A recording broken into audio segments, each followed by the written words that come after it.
Well, hello YouTube. Here we are on our beautiful day that's unfolding. However, it's a sad day for the Silverado. The old Silverado hasn't been feeling very well lately, and yeah, it's on its way to the doctor.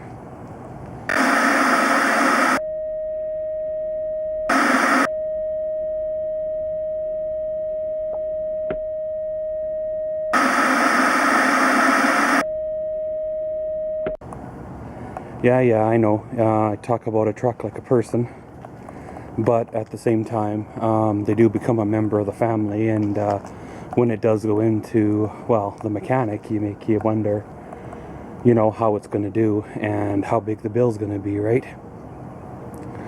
Well, I'm not going to turn it over and try to start it, basically because I don't want to do any damage if it's something more than what I think it is.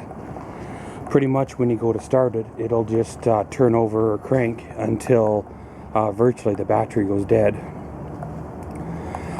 With my experiences with older vehicles, the most common thing to go is the fuel pump. Of course, on pretty much all of the fuel injected vehicles nowadays, the fuel pump is located right there in the fuel tank, which is a extreme pain to change. Or, given the kilometers of the vehicle, 130,000 K, and no real dealer service records, it could be the timing belt in the motor, right? I don't believe they make them with timing chains anymore. I believe all these new vehicles are belts. So, if that has broke, then I hope it didn't do any damage to the engine. And by turning the motor over trying to start it, you risk further damage to the engine. So we'll leave it at that. When you turn the key on and go to start it, you don't hear the normal whine of the fuel pump. So that leads me to believe either A, I've blown a fuse, which is a simple $10 fix, or C, I've blown the fuel pump, which is going to be, which can be an expensive fix. One of the nice things about this time around is this is an American vehicle over an import, so the bill should be less than what it was last time. It's not a biggie that it's going into the shop. For those of you that watched my video way back when I got this truck, there was a power steering leak in this truck way back. Pretty much you could tell by the wetness in this corner here, right? That's not normal wetness even for a Chevy. So of course, it's got to go in anyway. There are 2 or 3 other issues that I'm going to get addressed at this point, and then she should be good for the summer, right? And then of course, before winter or so, I like to get her back in to do a round number 2, right? But I had the master plan of towing her down last night using my little Canyon as the tow vehicle. However, on these newer vehicles, it's hard to find a point to hook a strap to. The old trucks, you used to just loop it around the bumper, and pretty much away you go.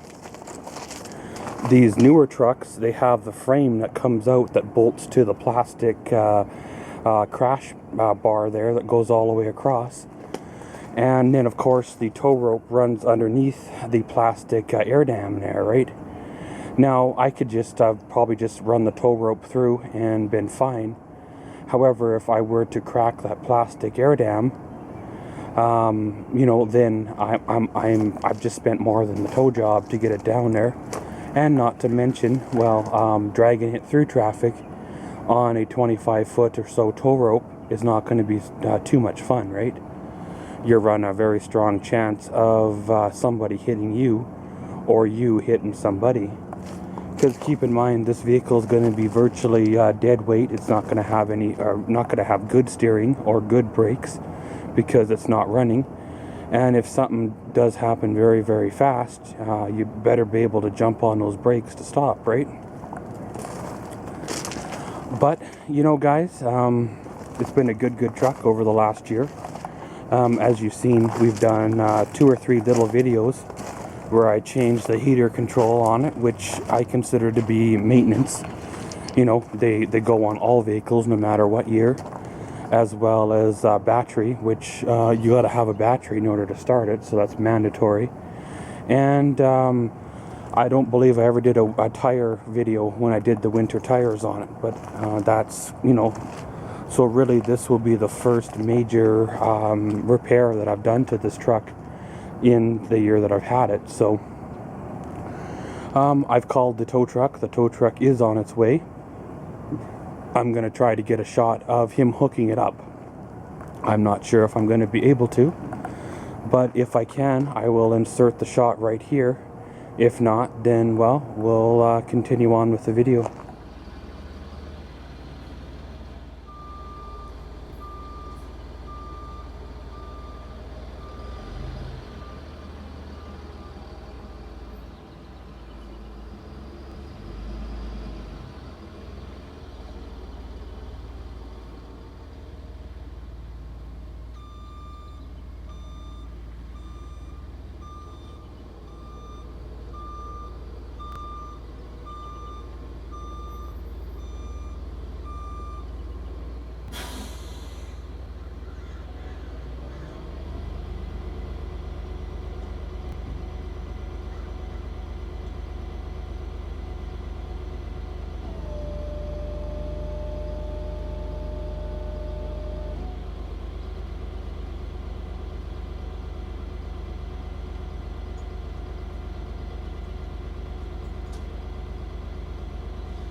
Well guys, here we are, a little bit of an update to the first half of this video.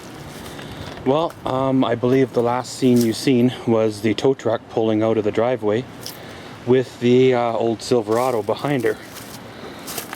I was following the tow truck with the Canyon and had a really nice driving scene. However, somebody got in the way of me and the tow truck, of course, which kind of ruined the scene.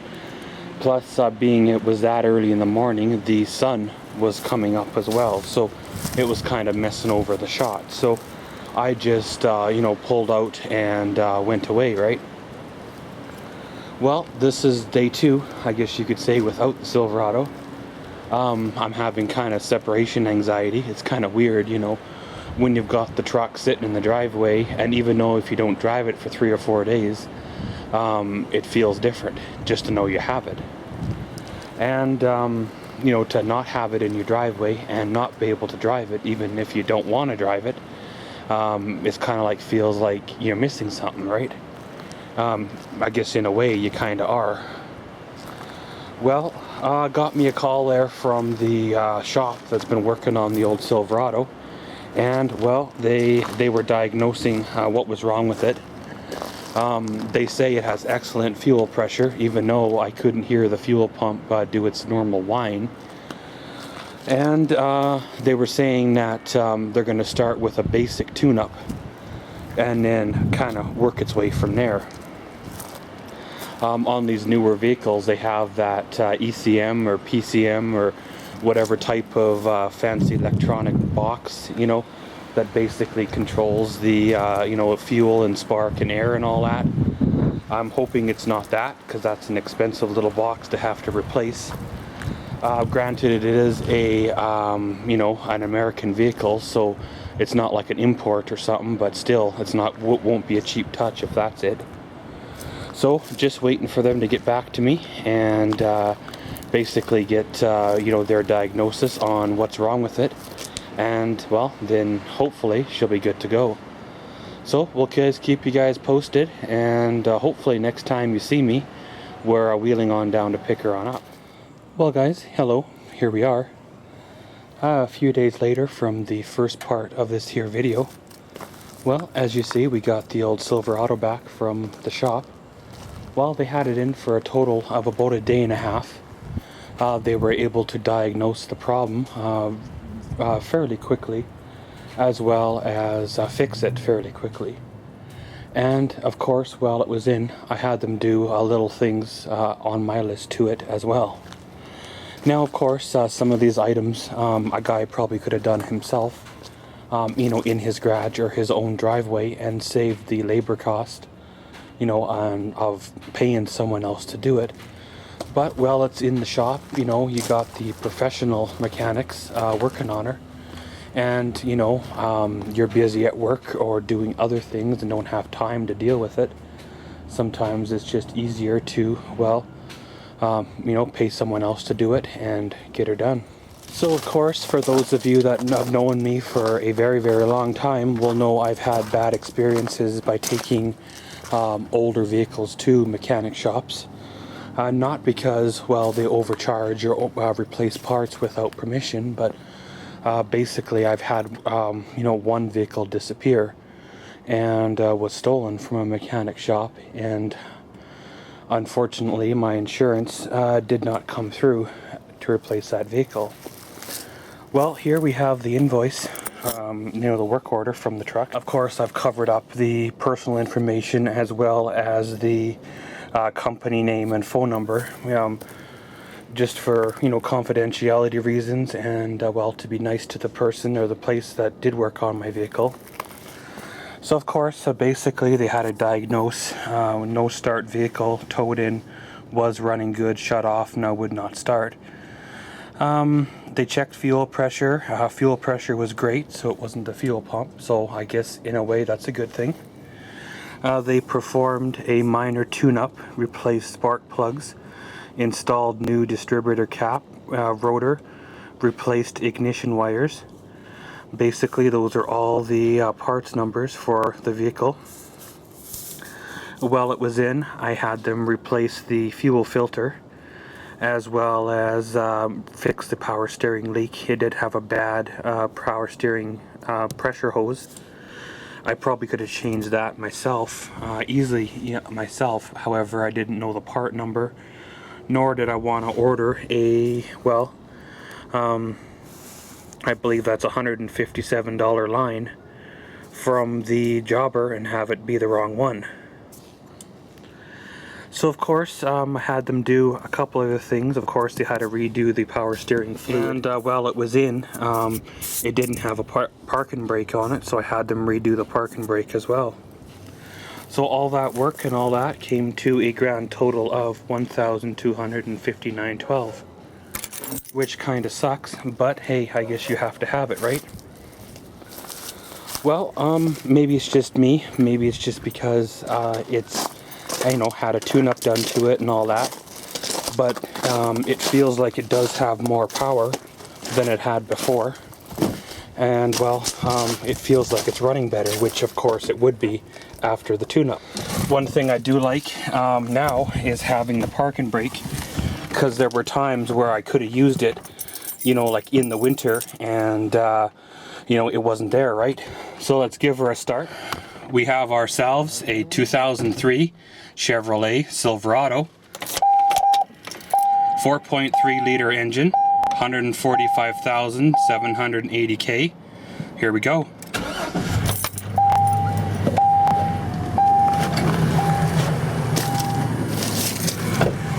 Pretty much she starts right up and well, she's good to go.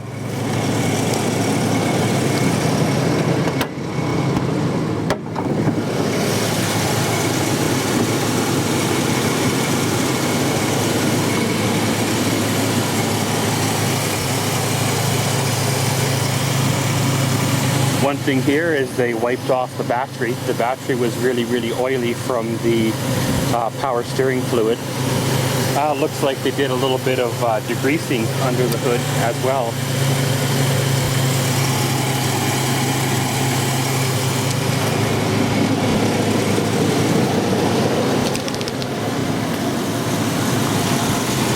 You can see the new spark plug wires and probably the new plugs as well in there. But basically there she is. She is all fixed up, good to go for another year. This has been the first real repair that I've had to do to this truck in the year that I've had it. You know, you've seen me do the heater fan motor, you've seen me do the heater control switch, and the battery in it, which, well, I consider that to be normal maintenance. You know, I've done the tires on it, which is kind of a necessity. And, well, I did the truck topper cap, which is just an added, well, accessory for my own preference. So, of course, now that it's running, and, you know, running fairly reasonable, we can, well, move on with, well, the future plans for this truck.